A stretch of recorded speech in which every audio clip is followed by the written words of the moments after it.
Hello students, welcome in my video. आज के इस वीडियो में हम पढ़ने वाले हैं डीएवी क्लास 4 का एसएसटी चैप्टर नंबर 13। ये आपके बुक का लास्ट चैप्टर है। इससे पहले सारे चैप्टर्स मैंने पढ़ा चुके हैं, तो उसके लिंक आपको डिस्क्रिप्शन में मिल जाएंगे, आप वहां से देख सकते हैं। और उसके सारे ही क्वेश्चन आंसर्स और मैप स्किल भी इसमें करवाए गए हैं, तो आप वो सब भी देख सकते हैं। तो चलिए शुरू करते हैं हमारा आज का video. India our motherland. Video अगर आपको अच्छी लगती है तो वीडियो को लाइक और शेयर ज़रूर करिएगा। देखिए, India our motherland is a vast country. India यानी कि हमारी मातृभूमि, ये क्या है? एक बहुत बड़ा देश है। वास्ट कंट्री यानी बहुत बड़ा देश है। यहाँ पे great variety of land forms है, यानी बहुत तरह के लैंड फॉर्म्स यानी ज़मीन के प्रकार। जो लैंड है, ज़मीन है, वो कई प्रकार के पाए जाते हैं। जैसे कि कहीं माउंटेन्स है, कहीं फॉरेस्ट है, कहीं डिज़र्ट है यानी कि रेगिस्तान वाला इलाका है, कहीं लेक्स है, रिवर्स है, वैलीज़ है और प्लेट्यूज़ है। तो इस तरह से कई सारे वैरायटीज़ ऑफ लैंड फॉर्म्स यहाँ पे पाए जाते हैं। India also has a great variety in flora fauna. देखिए, फ्लोरा मीन्स क्या होता है? जो प्लांट लाइफ होती है ना, जितने भी तरह के पेड़ पौधे होते हैं, छोटे बड़े सभी, उन सबको फ्लोरा कहा जाता है। और जिस तरह से एनिमल्स भी होते हैं, छोटे बड़े हर तरह के, किसी भी तरह के हैं, तो उन्हें फौना कहा जाता है। तो फ्लोरा फौना। क्लाइमेट यानी कि अलग अलग तरह के मौसम होते हैं, कहीं ठंडी है, कहीं गर्मी है, कहीं मॉडरेट है। ट्रेडिशंस और कल्चर्स लोगों के अलग अलग जगह में अलग अलग है। इस तरह से बहुत सारे तरह की वैरायटीज़ यहाँ पे इंडिया में पाए जाते हैं। It is this great diversity that makes India a unique country. और ये जो ग्रेट डाइवर्सिटी है ना, कई सारी विभिन्नताएं हैं, यही इंडिया को एक यूनिक कंट्री यानी एक यूनिक देश, अलग देश बना देता है। जो ऐसा बहुत कम ही जगह, मतलब कहीं नहीं ऐसा पाया जाता कि इसमें बहुत सारी विभिन्नताओं के बावजूद ये एक कंट्री है। तो देखिए, ये इंडिया का मैप है, इसे आप अच्छे से लर्न कर लीजिए कि कहाँ पे कौन सा स्टेट लोकेटेड है, क्योंकि अब आप नेक्स्ट क्लास से धीरे धीरे आप वर्ल्ड की मैप पढ़ेंगे, तो इसलिए इंडिया का आपको आना चाहिए। तो देखिए, जो लैंड एरिया है इंडिया का, ये कहाँ से कहाँ तक फैला हुआ है, तो इसको मैं आपको मैप में दिखाती हूँ। आप बुक में उसका अपना देखिएगा, आगे पढ़ करके मैं इसको आपको मैप में करके दिखाती हूँ कि कहाँ से कहाँ तक है। तो देखिए, ये यहाँ पर है नॉर्थ में आपका कश्मीर से लेकर के नीचे साउथ में। एक मिनट में इसको थोड़ा छोटा करती हूँ। और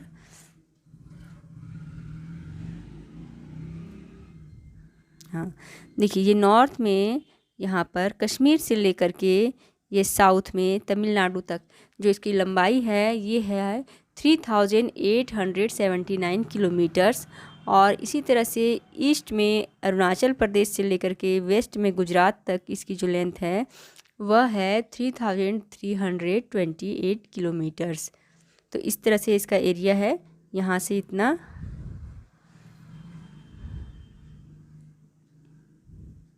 यहाँ से इतना और यहाँ से इतना, ये चौड़ाई और लंबाई आपको याद रखना है कि कितना कितना है और कहाँ से कहाँ तक है। कश्मीर से तमिलनाडु, अरुणाचल प्रदेश से गुजरात तक, ठीक है। और इसके कुछ पड़ोसी देश भी हैं। इंडिया में 28 स्टेट्स हैं। अभी जो अलग अलग करके देख रहे हैं ना, आपने अब तक पढ़े थे कि यहाँ पे ये स्टेट लोकेट करना है अब पिछले चैप्टर्स में, तो इसमें कुल टोटल 28 स्टेट्स हैं और 8 यूनियन टेरिटरी हैं। इसके कुछ पड़ोसी देश हैं, जैसे कि इसके पड़ोसी देश हम देखते हैं कौन कौन से हैं इंडिया के। तो देखिए, फर्स्ट हमारा यहाँ देखिए पाकिस्तान है, फिर इधर इंडिया के इधर साइड में यहाँ से चाइना है, फिर यहाँ पे देखिए नेपाल है, ये भूटान है, बांग्लादेश है, इधर साइड म्यांमार है और ये नीचे के साइड में श्रीलंका है। ये सारे इसके नेबरिंग कंट्रीज़ हैं। चलिए आगे देखते हैं। तो इसके बारे में मैंने आपको पढ़ा दिया, यहाँ पे इसके बारे में यही सब डिटेल लिखा हुआ है कि इंडिया का जो स्प्रेड है, कहाँ तक फैला हुआ है। 3879 किलोमीटर्स है ये नॉर्थ में कश्मीर से लेके साउथ में तमिलनाडु तक। और फिर ईस्ट में ये फैला हुआ है 3328 किलोमीटर ईस्ट में अरुणाचल प्रदेश से लेकर के वेस्ट में गुजरात तक फैला हुआ है। इसमें 28 स्टेट्स हैं और 8 यूनियन टेरिटरीज़ हैं। इसकी नेबरिंग कंट्रीज़ हैं नेपाल, भूटान, चाइना, तिब्बत, म्यांमार, बांग्लादेश, श्रीलंका और पाकिस्तान। आगे यहाँ पर आपको इंडियन स्टेट्स और उसके कैपिटल्स दिए हुए हैं, जिसे आप लर्न कर लीजिएगा। और फिर यहाँ पे 8 यूनियन टेरिटरीज़ हैं, उनके भी कैपिटल्स दिए हुए हैं, इससे भी आप लर्न कर लीजिएगा। आगे चलिए, अब देखते हैं यहाँ पर हम वर्ल्ड का मैप। तो क्या आप यहाँ पे वर्ल्ड के मैप में इंडिया को लोकेट कर पा रहे हैं? तो देखिए, और इंडिया किस कॉन्टिनेंट में है, आप क्या बता सकते हैं? तो इंडिया हमारा एशिया कॉन्टिनेंट में है। और इन एशिया कॉन्टिनेंट में देखिए इंडिया ये रहा, इस जगह पे है, ठीक है। तो आप कहीं सोचेंगे कॉन्टिनेंट क्या होता है। कॉन्टिनेंट देखिए मैं बताती हूँ आपको डिटेल में कॉन्टिनेंट क्या होता है। जैसे देखिए एक बहुत बड़ा लैंड मास वाला एरिया, जैसे कि देखिए ये वाला है, तो ये क्या है, ये बहुत बड़ा लैंड वाला एरिया है जो बाकी के लैंड वाले एरिया से समुद्र के द्वारा, देखिए इधर से चारों तरफ से समुद्र से घिरा हुआ है ना ये सी से, तो उससे अलग हो रहा है। ये बहुत बड़ा लैंड वाला एरिया इससे समुद्र से अलग हो रहा है दूसरे वाले लैंड वाले एरिया से। तो ये क्या हो गया, ये एक कॉन्टिनेंट हो गया। उसी तरह से ये दूसरा कॉन्टिनेंट हो गया। तो ये हो गया हमारा नॉर्थ अमेरिका, ये साउथ अमेरिका है, ये है अफ्रीका, ये ऑस्ट्रेलिया, ये और ये है एशिया, और ये है यूरोप। तो देखिए आप सोच रहे होंगे कि यहाँ पे तो इतनी ज़्यादा यहाँ पे घिचड़ पिचड़ मच रही हुई, तो कैसे यहाँ पे ये अलग हो रहा है लैंड मास। तो इसको मैं आपको जूम करके दिखाती हूँ कि किस तरह से ये अलग हो रहा है। तो देखिए ये आप यहाँ पे देखिए मेडिटेरेनियन सी है, पतला सा है, और ये आपका अफ्रीका है, और यहाँ से देखिए पतला सा जा रहा है नदी, और इस तरह से यहाँ से अलग हो रहा है। ये अफ्रीका हो गया, सॉरी ये यहाँ से नहीं होगा, ये देखिए यहाँ मेडिटेरेनियन सी है, यहाँ से जा रहा है, और देखिए यहाँ से ये इधर रेड सी है, रेड सी से होते हुए यहाँ पे ऐसे मिल रहा था। ये हो गया आपका अफ्रीका, और उसके बाद ये ऑस्ट्रेलिया तो है ही, और ये नॉर्थ अमेरिका है, ये साउथ अमेरिका है, 4 हो गए, और ये आपका यूरोप वाला एरिया है।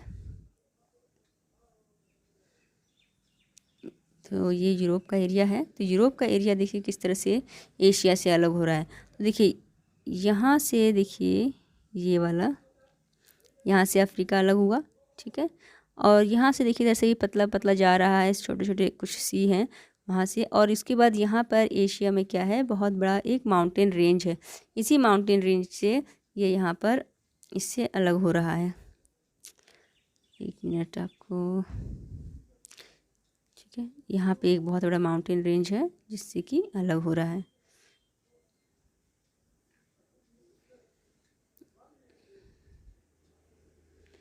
देखिए यहाँ से ऐसे, तो ये आपका यूरोप है, और इधर ये एशिया है। तो यूरोप में ये जो रशिया है, रशिया कंट्री है, तो इसका कुछ पार्ट आपका यूरोप में चला जाता है और कुछ पार्ट एशिया में आ जाता है। तो चलिए आगे देखते हैं। अब आपको यहाँ पे इंडिया एशिया कॉन्टिनेंट में है, और बाकी के आपको यहाँ 6 कॉन्टिनेंट्स के नाम लिखने हैं, जैसे north America, south America, Africa, Australia, Asia और यूरोप, ठीक है।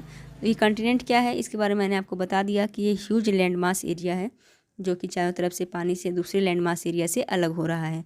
क्लास 3 में आपने डिफरेंट टाइप्स के लैंडफॉर्म्स के बारे में पढ़ा था, तो किस टाइप के लैंडफॉर्म्स होते हैं, और इसमें चैप्टर में हम पढ़ने वाले हैं उनके मेन फिजिकल फीचर्स क्या हैं। इंडिया के में जो लैंडफॉर्म्स हैं, मेन फिजिकल फीचर्स। तो देखिए आगे है हमारा physical features of India. India का फिजिकल फीचर क्या ऐसा है, यानी कि इसके जो लैंड्स हैं वो कैसे हैं। तो नॉर्थ में माउंटेन्स हैं, फिर उसके बाद नॉर्थ में प्लेन्स हैं, फिर इंडियन डेजर्ट है जो कि राजस्थान साइड है, फिर दक्कन प्लेट्यू यानी साउथ में प्लेट्यू है, फिर आइलैंड ग्रुप्स है। तो इस तरह से ये 5 पार्ट्स में डिवाइडेड है। 5 तरह के यहाँ के फिजिकल फीचर्स पाए जाते हैं। पहले डू यू नो देखते हैं इसमें क्या बताया जा रहा है। जो लैंडफॉर्म है इंडिया का उसमें माउंटेन्स, प्लेन्स, डेजर्ट और प्लेट्यू ये सभी शामिल हैं। तो 1 बाय 1 करके हम इन सारे टॉपिक्स को क्लियर करेंगे। तो जो नॉर्दर्न माउंटेन्स जिसे द हिमालयस कहा जाता है इसके बारे में हम देखते हैं। तो जो नॉर्दर्न माउंटेन्स है हिमालयन, ये कहाँ से कहाँ तक फैला हुआ है। तो जो यूनियन टेरिटरी है जम्मू कश्मीर, यहाँ से लेके ईस्ट में अरुणाचल प्रदेश तक फैला हुआ है। और इसमें इसकी जो हाई पिक्स है ना, ऊंची ऊंची जो पिक्स हैं जो ऊंचाई पर है ज़्यादा, वो पूरे साल स्नो से कवर रहती है। और यहाँ से बहुत सारी नदियाँ निकलती हैं, क्योंकि जो स्नो पिघलती है तो पानी बन जाता है, तो यहाँ से बहुत सारी नदियाँ निकलती हैं। इसलिए ये सारे बहुत सारी रिवर्स के सोर्स माने जाते हैं। सोर्स माने जाते कि नहीं, सोर्स हैं, क्योंकि यहाँ से बहुत सारी रिवर्स निकलती हैं। यहाँ पे कई सारे हिल स्टेशंस हैं। हिल स्टेशंस यानी जो पहाड़ों पे घूमने वाली जगह होती है उन्हें हिल स्टेशन कहा जाता है। तो जैसे कि शिमला, श्रीनगर, गुलमर्ग, नैनीताल, कुल्लू एट्सेट्रा। तो चलिए इसको मैं आपको ये हिमालयन रेंज मैप में समझाती हूँ। आप इसको इस पैराग्राफ को अपने बुक में देखिए, मैं आपको इसे मैप में दिखा करके समझाती हूँ, ठीक है। तो देखिए ये हमारा इंडिया का मैप है। तो इसमें मैं आपको दिखाती हूँ कि कहाँ से कहाँ तक हिमालय फैला हुआ है। तो देखिए ये रहा नॉर्थ में जम्मू कश्मीर, और यहाँ से लेकर के ये अरुणाचल प्रदेश तक इस तरह से फैला हुआ है, ठीक है। इधर थोड़ा ज़्यादा चौड़ा है, इधर कम चौड़ा है, तो इस तरह से फैला हुआ है और यहाँ से कई सारी पहाड़ियाँ इस तरह माउंटेन्स, कोई ऊंची है कोई नीची है, इस तरह से है। तो जो सबसे ऊंची पहाड़ी है ना माउंट एवरेस्ट, वो यहाँ पर है। और ये किस में है? ये है नेपाल में। देखिए यहाँ पर आपको ये नेपाल दिखेगा मैप में, आप अपने बुक में देखिएगा। यहाँ पे वीडियो में क्लियर पिक्चर नहीं आ रही है।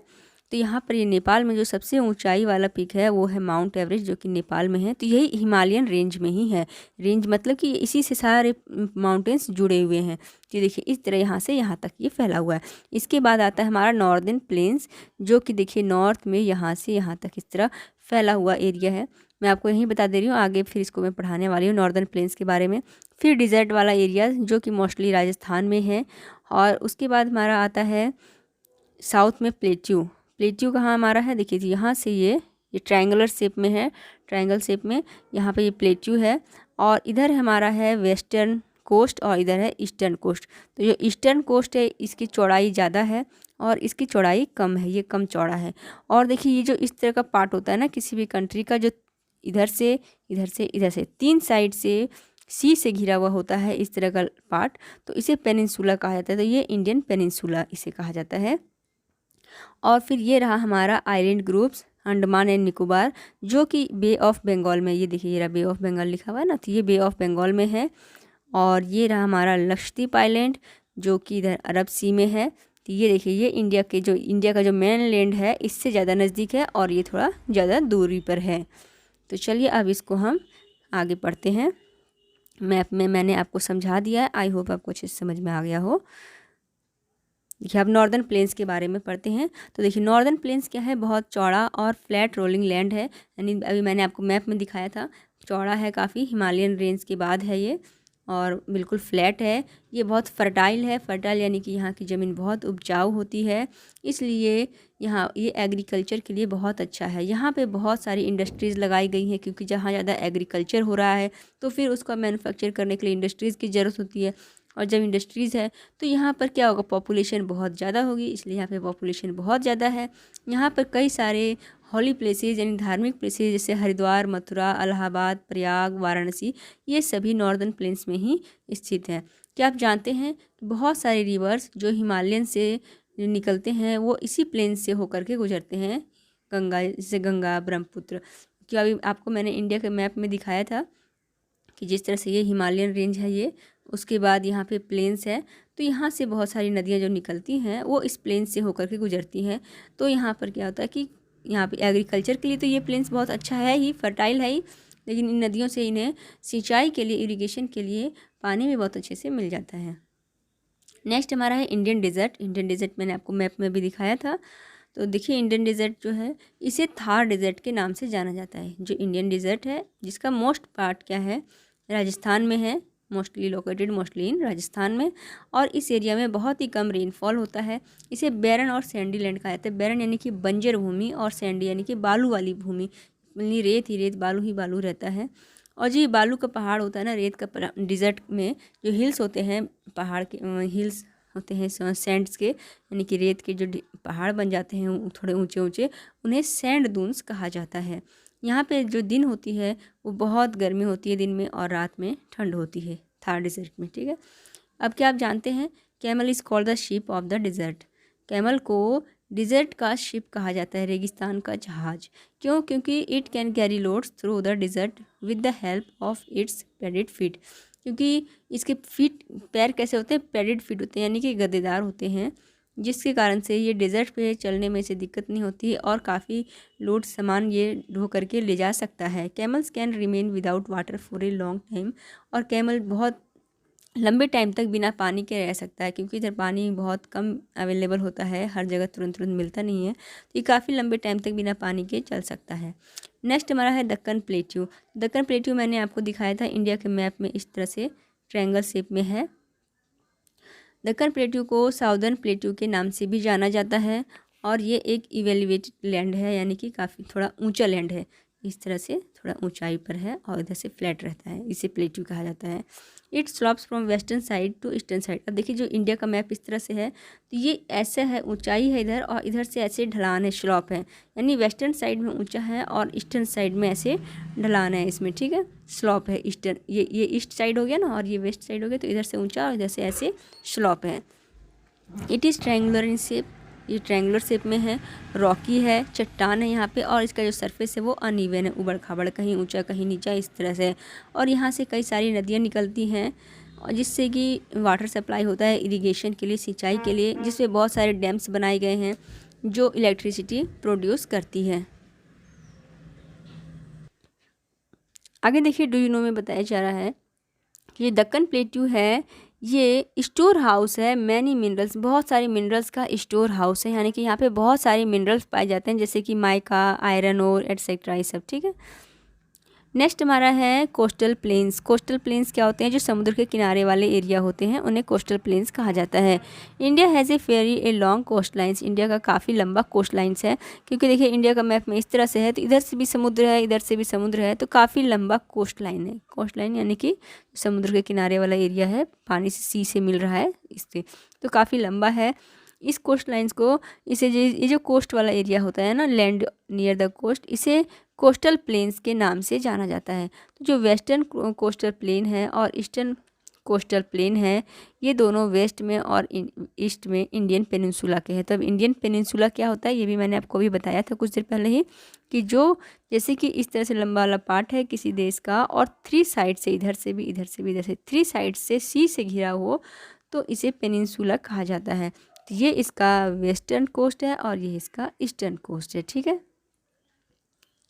The western coastal plains are narrow. अब देखिए, जो वेस्टर्न कोस्टल प्लेन्स है, मैंने बताया था कि ये क्या है, कम चौड़ा है, और जो ईस्टर्न है ये ज़्यादा चौड़ा है। जैसे कि देखिए, ये इंडिया का मैप है, तो ये इस तरफ कम चौड़ा है और ये ज़्यादा चौड़ा है। ठीक है। बहुत सारे रिवर्स यहाँ से निकलते हैं, जैसे महानदी, कावेरी, और ये सभी जाके कहाँ पे, बे ऑफ बंगाल में गिरती है। क्या आप जानते हैं, जो कोस्टल प्लेन्स है यहाँ पे कई सारे सी पोर्ट्स हैं। सी पोर्ट्स यानी कि जहाँ पे शिप्स वगैरह आ करके रुकती है, सामान लेकर के आते हैं, तो वहाँ पे सामान को अनलोडेड किया जाता है और फिर लोड भी किया जाता है। जो शिप्स हैं ये लोडेड एंड अनलोडेड किया जाता है सामान को। और तो ये सारे पोर्ट्स कहाँ कहाँ हैं, जैसे कि कांडला है गुजरात में, मार्मागोवा पोर्ट है गोवा में है, कोचिन पोर्ट केरल में है, तुतिकोरिन पोर्ट तमिलनाडु में है, हल्दिया पोर्ट वेस्ट बंगाल में, एट्सेट्रा, इस तरह से ही है। और कई सारे पोर्ट्स हैं, तो ये कुछ फेमस पोर्ट्स हैं। ठीक है। अब नेक्स्ट हमारा है आइलैंड। तो आइलैंड्स मैंने आपको मैप में भी दिखाया था कि इंडिया के 2 आइलैंड्स हैं, अंडमान एंड निकोबार आइलैंड और लक्षद्वीप। तो Andaman Nicobar island Bay of Bengal में है। अंडमान निकोबार कहाँ है? बे ऑफ बंगाल में है, जो कि इंडिया के साउथ और ईस्ट साइड में है। यानी कि इंडिया का मैप इस तरह है नीचे से, देखिए ये हो गया साउथ, और इधर से, सॉरी, ये इधर से ईस्ट हो गया, और इधर से देखिए साउथ, तो इधर साइड में है ये Andaman and Nicobar. It is a group of 300 islands. इसमें 300 आइलैंड्स का ये ग्रुप है, जिनमें कुछ पर ही लोग रहते हैं, बाकी सब पे नहीं रहते हैं, वो खाली रहता है। इनमें जो अंडमान है वो नॉर्थ में है और निकोबार जो है वो साउथ में है। तो बहुत सारे जो छोटे छोटे इस तरह से आइलैंड्स हैं ना, तो इनमें से नॉर्थ में है अंडमान और साउथ में है निकोबार। ये सारे कैसे एरिया हैं? ये हिली एरिया है, यहाँ पे छोटे छोटे पहाड़ हैं, हिली एरिया है, और बहुत ही घने जंगल यहाँ पर पाए जाते हैं। क्या आप जानते हैं कि अंडमान निकोबार को जाना जाता है उनकी नेचुरल ब्यूटी, सैंडी बीचेस और रिच मैरीन बायोडाइवर्सिटी, यानी कि कई बहुत सारी जो जल में रहने वाली, पानी में रहने वाले जीव जंतु हैं वो बहुत तरह के यहाँ पे पाए जाते हैं। सैंडी बीचेस होते हैं। Corals are one of the main attraction here's. Corals जो होते हैं वो यहाँ का मेन अट्रैक्शंस होता है। कोरल्स क्या है? एक स्मॉल ऑर्गेनिज्म है जो कि प्लांट्स के जैसे देखने में लगते हैं, और ये पानी के अंदर कलरफुल दिखते हैं और स्पार्कलिंग, चमकते हुए कलरफुल, रंग बिरंगे चमकदार दिखते हैं। नेक्स्ट हमारा लक्षद्वीप है। तो लक्षद्वीप हमारा अरेबियन सी में है, जो कि इंडिया के साउथ वेस्ट में है, लोकेटेड है, और ये मेन लैंड से काफ़ी क्लोज है, जो कि मैंने आपको मैप में उसमें समझा दिया था। लक्षद्वीप आइलैंड छोटा है और फ्लैट है, और इसमें सिर्फ 36 आइलैंड्स का ग्रुप है, जिसमें सिर्फ 10 पे ही लोग रहते हैं, और वही उनके लिए काफ़ी है रहने के लिए, और उसी पे रहते हैं, और वे अपने जीवन का निर्वाह करते हैं, अर्न करते हैं, और अपना जीवन का गुजारा करते हैं। लक्षद्वीप इज़ फेमस फॉर, देखिए लक्षद्वीप फेमस है किस लिए? बटरफ्लाई फिश के लिए, सूटी टर्न के लिए, और ब्रेड फ्रूट एट्सेट्रा, इन सब चीज़ों के लिए लक्षद्वीप फेमस है। People in different parts of India enjoy great diversity in dishes. अब देखिए इंडिया के डिफरेंट पार्ट्स में लोग अलग अलग तरह के डिशेज़ खाते हैं, खाना खाते हैं, ड्रेसेस अलग अलग तरह के पहनते हैं, अलग अलग लैंग्वेजेस बोलते हैं, म्यूज़िक डांस के तरीके अलग अलग जगहों पे अलग अलग तरह के फेमस हैं।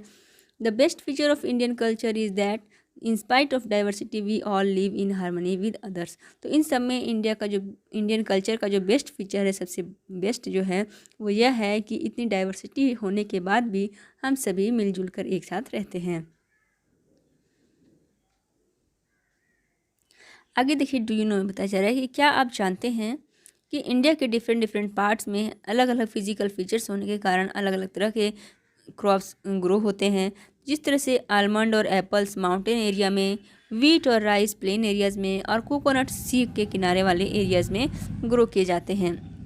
तो इस तरह से आपका ये चैप्टर यहाँ पे कंप्लीट होता है और एसएसटी भी आपका कंप्लीट होता है। तो आई होप आपको अच्छे से समझ में आया होगा। Thank you for watching.